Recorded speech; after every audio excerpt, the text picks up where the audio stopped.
চিরকুট দিয়ে বলছেন যে তাকে শাস্তিমূলক বদলি করতে হবে। তো একজন বহিরাগত লোক রেলের কর্মকর্তাকে এই ধরনের চিরকুট দিয়ে এই কাজটি করতে পারেন না। আমি মোহাম্মদ মনিরুজ্জামান মনির, সভাপতি বাংলাদেশ রেলওয়ে পোস্টাল সোসাইটি। আমি আজ রেলওয়ে মহাসচিব এবং রেলওয়ে ডিজি মহোদয়কে একটি স্মারকলিপি দিয়েছি। আমাদের দাবি ছিল যে আপনারা জানেন রেলের মতো একটি জাতীয় প্রতিষ্ঠানে দীর্ঘদিন থেকে বদলি এবং বদলি বাণিজ্য হয়ে আসছে। যে বিষয়টি নিয়ে আমরা অবগত হওয়ার পর আমরা এই বিষয়টি নিয়ে অনুসন্ধান করে জানতে পারি যে আসলে বহিরাগত কিছু মানুষ রেলওয়েতে কর্মকর্তাদের নিকট চিরকুট এবং লিখিত প্যাড আকারে তারা দেখেছি যে আমরা যে বদলি বাণিজ্য সুপারিশ করছে।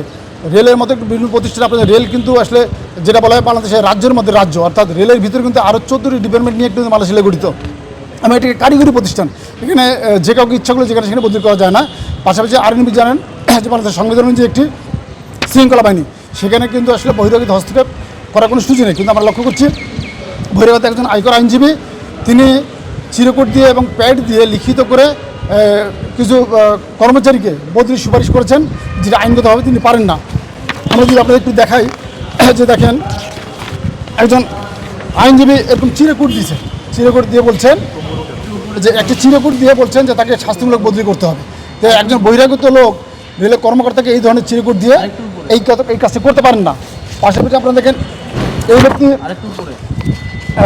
2022 সালে রেলের ইন্ধন সমিতি আছে, সেখান থেকে চাকরিচ্যুত একজন ব্যক্তি, তিনি কিন্তু জাল পদ্মা সেতু, মেট্রো রেল এবং এলিভেটেড এক্সপ্রেসওয়ে নির্মাণের গর্বিত অংশীদার বসুন্ধরা সিমেন্ট স্বাক্ষর করা হয়ে তার চাকরি চলে গেছে।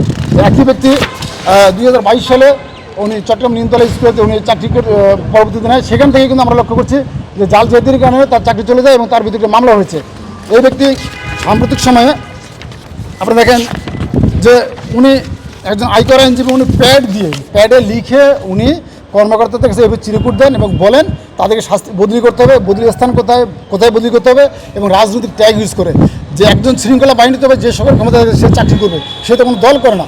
এবং রেলে যারা চাকরিজীবী আপনারা জানেন যে রেলের কর্মচারী সন্তান হিসেবে আমরা রেলওয়ে পোস্টাল সোসাইটি 2014 সালে নিবন্ধন হওয়ার পর থেকে আমরা কাজ করে আসছি। আমরা রেলে কর্মচারী সন্তান, আমরা কর্মচারী সন্তান হিসেবে এই সংগঠনের এবং আমাদের পরিবারের যদি কোনো ক্ষতি হয় আমরা তো কথা বলবই, এবং কথা বলা আমাদের দায়িত্ব। কারণ আমাদের পরিবারের লোকজন যখন চাকরি করে তাদের রাজনৈতিকভাবে সামাজিকভাবে প্রতিপন্ন করা হলে আমরা সামাজিকভাবে অবনতি করতেছি এবং আমরা মনে হচ্ছে আমাদের মানবাধিকার লঙ্ঘন হচ্ছে।